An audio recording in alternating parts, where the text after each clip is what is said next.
En Central FM, la entrevista.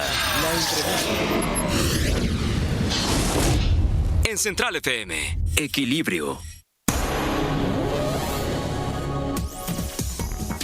Bueno, y estamos aquí nuevamente en Tijuana, mi querido Beto, y gracias por echarme para acá los trastos, pero decirles que yo quiero que no perdamos el referente jurídico de todo lo que está pasando en el país, porque pienso que la base que nos debe de seguir rigiendo a los mexicanos debe de estar establecida en un ámbito legal.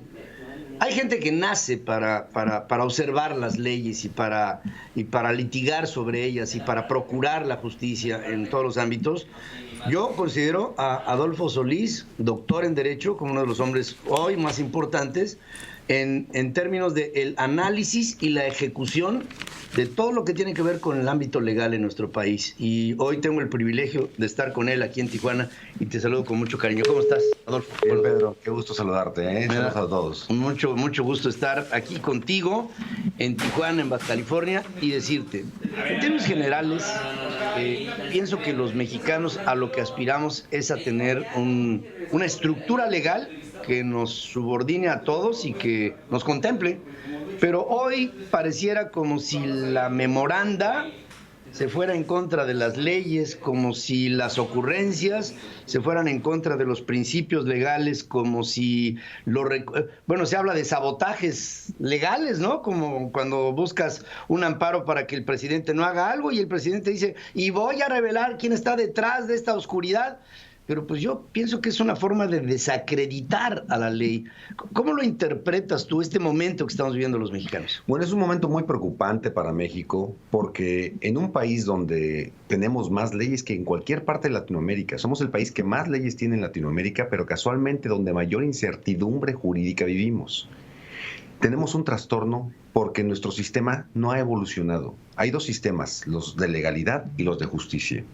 En los sistemas de justicia regularmente llegas, cometes un delito y si hay alguna violación al procedimiento, se sanciona al delincuente por el delito que cometió.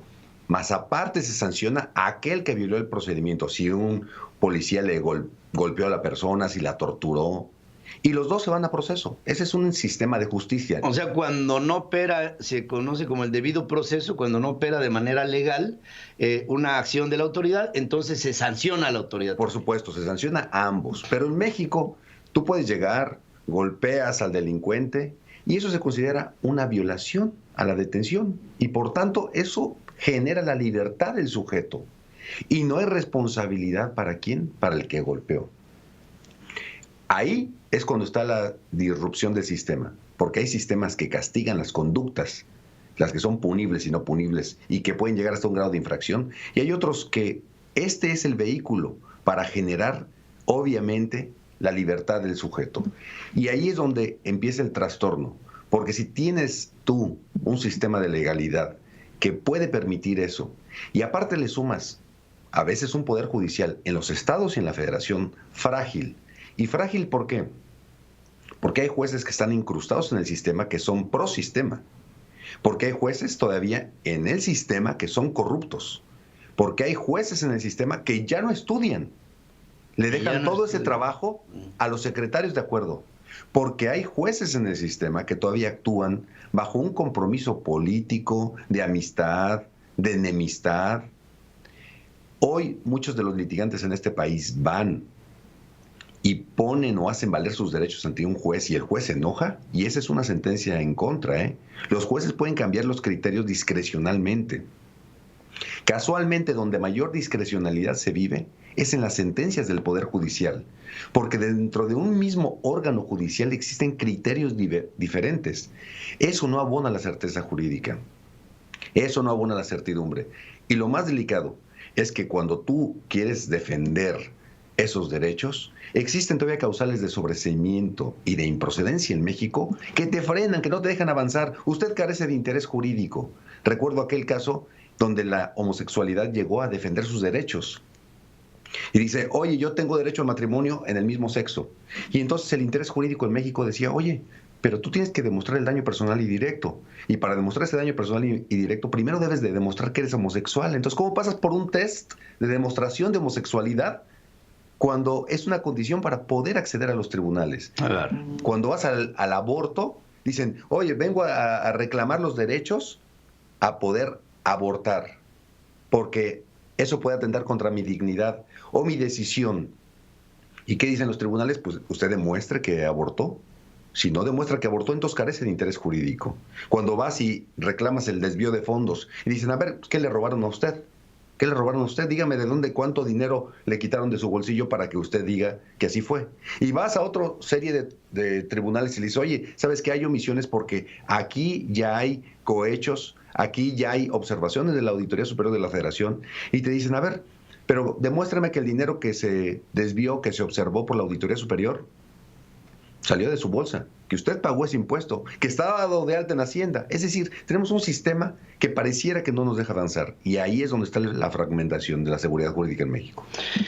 Todo esto viene de, creo, una tradición que en lo general nos ha hecho pensar que en México el sistema de justicia tiene cosas que yo no puedo entender. Yo creo que no puede haber una justicia interpretativa en función de leyes, tiene que ser razonada en función de hechos, por un lado.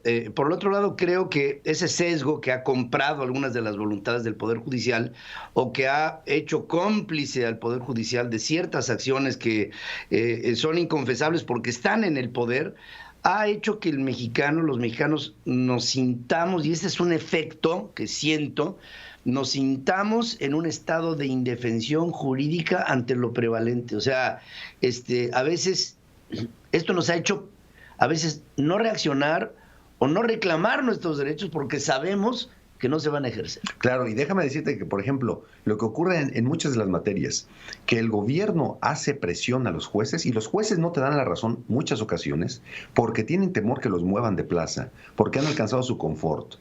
Tienen temor de que un reclamo del Consejo de la Judicatura lo suspenda. El Consejo de la Judicatura, fíjate, que es aquel que a través, como órgano superior, aunque sea un órgano administrativo, pero es un órgano superior dentro del Poder Judicial, es aquel que debe de velar por los principios, entre ellos el de presunción de inocencia. Un juez comete un acto que a la autoridad no le gustó y lo primero que hacen, lo publican. Es decir, ese sistema de presunción de inocencia que debe de respetar, él es el primer violador de ese sistema. Entonces, te das cuenta que hay una ruptura donde ni la propia institución es capaz de respetar los principios que él mismo debe de velar. Promover. Y ahí es cuando te das cuenta que aquel que debe de velar por la protección de nuestros derechos es nuestro principal verdugo. Qué bárbaro. Ahora, con todo esto nos lleva esto a un desgaste de las instituciones.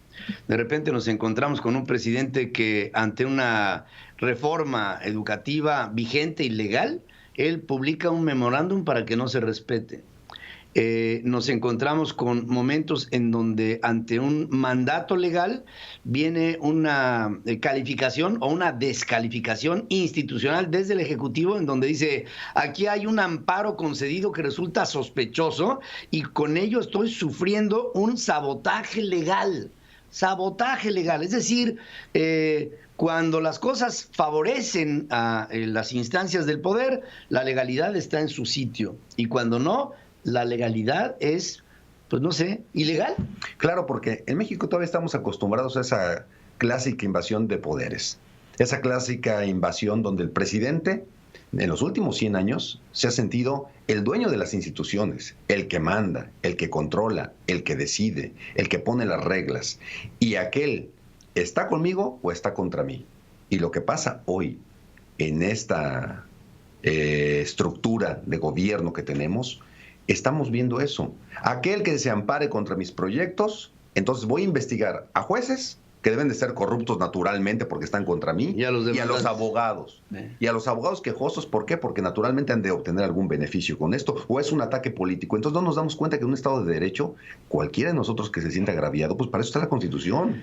Hay algo muy grave, Adolfo Solís, que yo quisiera ventilar contigo. El presidente dice, si fuera por mí, desaparecería al ejército, a la Marina y solamente conformaría a una Guardia Nacional. desde el punto de vista institucional, pienso que esta declaración representaría, quiero pensar, no he hablado con ellos, pero para los militares o para los marinos, un agravio brutal. ¿Qué sabes de lo que ha habido en reacción de todo esto? Que desde mi punto de vista, yo nunca le había escuchado esto a un presidente de la República. Bueno, es que es un agravio verdaderamente para las instituciones y para la sociedad. ¿Por qué? Porque las instituciones se han fortalecido a través de los años, a través de las luchas. Se ha derramado sangre en la fortaleza de esas instituciones. Y cuando el presidente a priori dice, ¿sabes qué? Yo, en mi punto de vista, desaparecería las instituciones más sólidas de este país, que son la frontera, que son lo último, pues genera incertidumbre. La misma incertidumbre que pasa en materia financiera, la misma incertidumbre que pasa en materia presupuestaria, la misma incertidumbre que pasa en materia migratoria, la misma incertidumbre que pasa en materia educativa, de salud, de infraestructura. Es decir, tenemos un sistema de incertidumbre. ¿Y esto qué genera? Hacia dentro de las instituciones, incertidumbre. Incomodidad. Incomodidad, inconformidad, falta de lealtad. Y empieza una preocupación porque el órgano más fuerte, cuando se siente adulterado, cuando se siente sometido, cuando se siente sujeto a una vejación, porque es una decisión discrecional, no una decisión institucional, es una decisión individual. Entonces, como comandante supremo, ¿Es el presidente? Es el presidente. Imagínate que diga, yo a ustedes, a todos los que se subordinan a mí, los que me deben lealtad y le deben lealtad a la patria, yo los desaparecería. ¡Qué bárbaro! Entonces, eso, el que es el subordinado, el que debe de guardar la lealtad, está en un legítimo derecho de ya no guardar esa lealtad. Y creo que hay un cambio que debemos de hacer de mentalidad. Pero un cambio de mentalidad no de la sociedad. Un cambio de mentalidad, a veces acusamos a la sociedad que le falta cultura, que le falta educación, pero en realidad el problema es que en los gobernantes es donde está esa falta de cultura, esa falta de educación, esa falta de capacitación, esa falta de conocimiento, tanto de la fortaleza de las instituciones, tanto de los riesgos que ha costado, tanto de las luchas que se han tenido que pasar. ¿Para qué? Para evolucionar, para transitar. Pero hoy estamos ante una involución, y esa involución nos está trayendo buenas cosas a México. Y de seguir así, esa involución se va a agravar. Y de seguir así, esa involución va a traer una mayor negatividad, va a traer división, va a traer trastornos internos hacia las instituciones. Aquellos que se sintieron con una cierta ideología, por hartazgo, por cansancio, por corrupción de que fueron objeto, aquellos se dan cuenta que su confianza se está derrumbando, la confianza de muchos mexicanos se está cayendo, y creo que eso es lo que tenemos que cuidar hoy. Ahora, por una declaración como esa, yo desaparecería al ejército. Pienso que tú hablas de consecuencias, pues no pasaron 3 días cuando vino una insubordinación en la Policía Federal, que no se me hace que sea por casualidad. Yo pienso que si un elemento uniformado de cualquier institución encuentra que el jefe nato de las Fuerzas Armadas las niega, pues yo como Policía Federal, pues yo digo, ¿en qué momento puedo tener la certidumbre de que yo voy a estar bien o de que yo voy a seguir vigente? Y todavía le dicen, en 18 meses desapareces, porque te voy a obligar a que estés del otro lado, aunque dice el presidente, todo esto es voluntario. Hay una serie de contrasentidos que, francamente, dan señales muy preocupantes para el presente y futuro del país.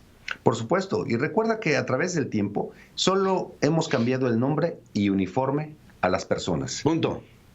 En los últimos 10 años hemos tenido un mayor ingreso. Es más, me voy a las últimas 2 décadas. Cuando llegó Vicente Fox, teníamos un ingreso per cápita del país de 1.2 billones de pesos. Actualmente tenemos 5.83 billones. Andrés Manuel López Obrador llega con 5.83 billones en la bolsa. Es decir, en 20 años hemos tenido más ingreso, pero tenemos más inseguridad, tenemos más pobres, tenemos mayor trastorno educativo, menor cobertura de salud, menor calidad en infraestructura de todo tipo. Y entonces ahí es donde dices, hay más dinero, pero hay más trastornos. Dice, vamos a acabar con los pobres, vamos a acabar con la migración, vamos a acabar con esos problemas que están aquejando al país. Bueno, Puedes medir, por ejemplo, los flujos migratorios. Puedes medirlos, pero no cuantificarlos. ¿Cuánto dinero necesita este país para acabar con los pobres? No lo sabe el gobierno. ¿Cuánto dinero necesita este país para acabar con la pobreza? ¿Cuánto dinero necesita este país para acabar con la inseguridad?